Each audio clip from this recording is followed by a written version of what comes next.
Congress party के और हमारे महागठबंधन दल के सभी समर्पित कार्यकर्ताएं और उपस्थित हमारे यहाँ के तमाम समर्थकगण,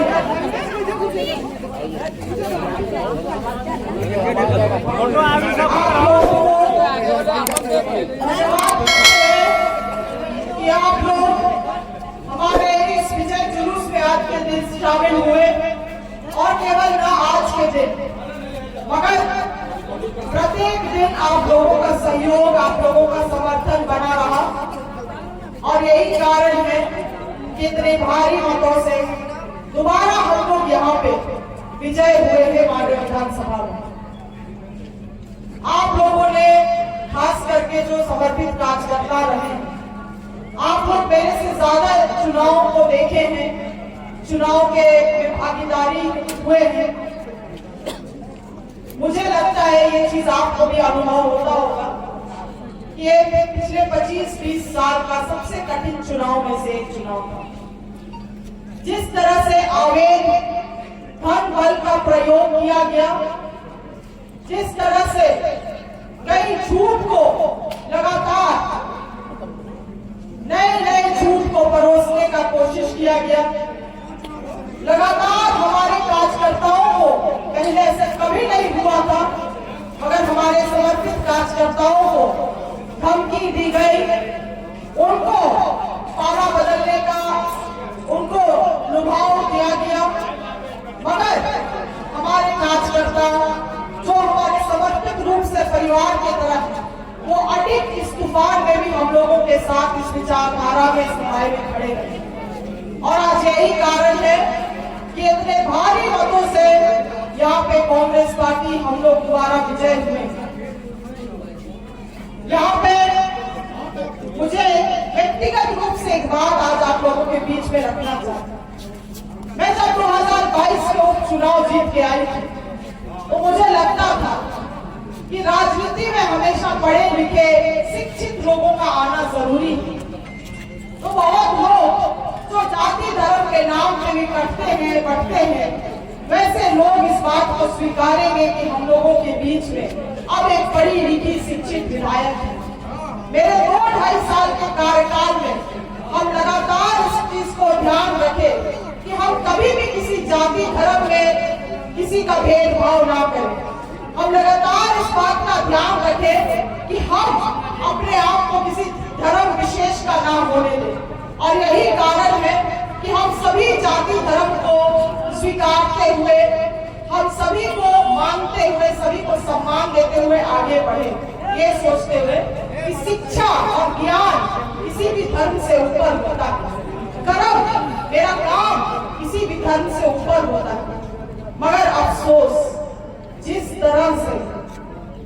तरह से इस चुनाव में धार्मिक ध्रुवीकरण करने का कोशिश किया गया, ये दिखाता है कि आप कितने भी शिक्षित हो, आप कितने भी समाज के लिए अच्छे हो, मगर आखिर में केवल समाज को लोग बांट के ही राजनीति करना चाहता है।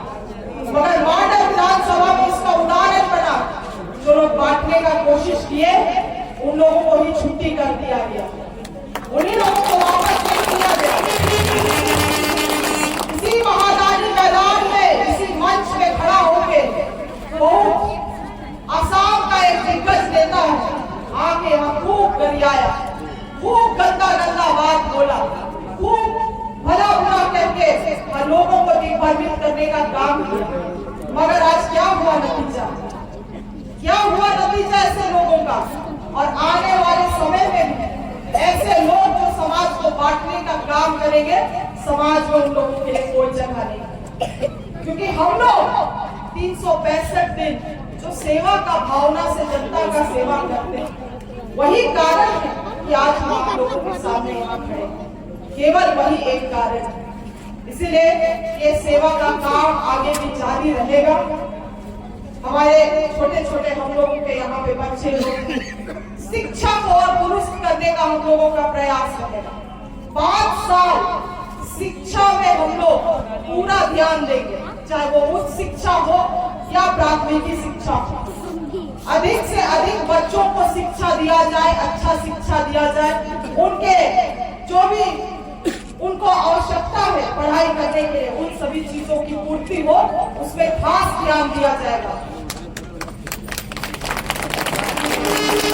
क्योंकि इस अज्ञानता के बीच में, इस धार्मिक ध्रुवीकरण के बीच में एक चीज हम जरूर देखें, हमारे युवा जो आज के दिन में पढ़ लिख के हैं, जो समझते हैं कि शिक्षा और ज्ञान से ही दुनिया देश आगे बढ़ सकता है, वो लोग ने इस बात पर भरोसा किया कि जो शिक्षित विधायक है, जो पढ़े लिखे लोग हैं, उनको मौका देना चाहिए। इसलिए शिक्षा में विशेष रूप से हमारा प्राथमिकता रहा।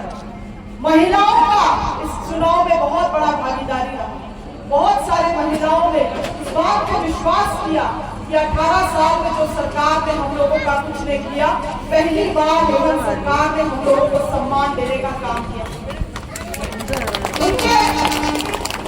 कुछ उनके परिवार के लोग भले इधर उधर हो गए, मगर महिलाओं ने अड़िग रूप से कह दिया कि हम लोग हेमंत सरकार के साथ हैं, महागठबंधन सरकार के साथ है। और इसलिए महिलाओं को स्वरोजगार से जोड़ने में हम लोगों का एक अथक प्रयास रहेगा। क्योंकि महिलाएं जब आगे समाज में बढ़ेंगी तो वो परिवार अपने आप आगे बढ़ेगा।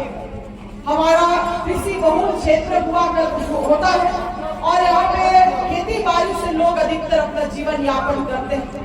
किसानों को कैसे सिंचाई की सुविधा दिया जाए और भी क्या सुविधा उनको उपलब्ध कराया जा सके, ताकि खेती बाड़ी से ही हम लोगों का जल जंगल जमीन भी बचे और हमारा समाज भी आगे बढ़े, इसके लिए भी हम लोगों का प्रयास है।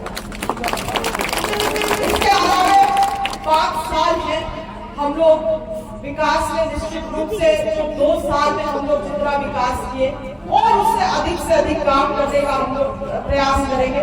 मगर विकास एक नियंत्रण प्रक्रिया होता है और आप लोगों को भी ये समझना होगा कि आप हमें विधायक चुने हैं तो राज चलाने के लिए और मॉडल विधानसभा चलाने के लिए। छोटे छोटे चीजों के लिए हमारे जनप्रतिनिधि हैं, हमारे अध्यक्ष जी हैं, हमारे जितने भी ये कार्यकर्ता हैं, उनसे सहयोग ले। और हम अपने कार्यकर्ताओं को भी कहेंगे कि 5 साल लगातार कैसे हम लोग सिस्टम का उपयोग करते हुए जनता को अधिक से अधिक सरकार का लाभ हम लोग दिला सके, इसके लिए भी समर्पित रूप से हम लोगों को काम करना चाहिए। कोई भी लोग जो हम लोगों को वोट दिए हैं या हम लोगों को जिताए हैं, बहुत भरोसा और विश्वास के साथ। इसीलिए अब ऐसा नहीं है कि जीत गए हैं तो जीत ही तक हम लोग सीमित हैं। यहाँ से हम लोगों का जिम्मेवारी और बड़ा है और जिम्मेवारी के कारण अगर किसी जनता का एक छोटा फोन भी जाता है किसी चीज के लिए, तो उसको हम लोगों को गंभीरता से लेने की आवश्यकता है। ये सभी कार्यकर्ताओं को इस चीज को हम कहेंगे। अपना लीडर का जितना ज्यादा से ज्यादा कार्यकर्ता हाथ बटाएगा, उतना अधिक से अधिक जनता का सेवा हम लोग कर पाएंगे। अन्यथा क्या होगा कि बहुत एक ही चीजों में हम लोग उलझ के रह जाएंगे। इसीलिए कार्य करने का ढंग, तौर तरीका, शैली आने वाले समय के साथ हम लोगों को बदलना है। और आखिर बात यही कहेंगे कि जितने लोगों ने भी अपना विश्वास इस पार्टी में रखा, विश्वास हमारे कार्यशैली में रखा, उसके लिए तहे दिल से सभी जाति, धर्म और वर्ग के लोगों को, सभी लोगों को धन्यवाद करते हैं। आने वाले 5 साल में आप लोगों का विश्वास, भरोसा इसी तरह से बना रहे ताकि अधिक से अधिक हम लोग काम कर सके। यही कहते हुए अपने बातों को हम यहाँ समाप्त कर रहे हैं और चाहेंगे कि सुरक्षित आप लोग अपने अपने स्थल में लौट जाइए। और सभी को जोहार, धन्यवाद। मैडम, रोजगार के लिए यहाँ पे क्या मैडम रोजगार के लिए यहाँ पे युवाओं लोग के लिए क्या वगैरह प्लानिंग आपका होगा मैडम? रोजगार के लिए बहुत बहुत धन्यवाद हमारे विधायक जी का।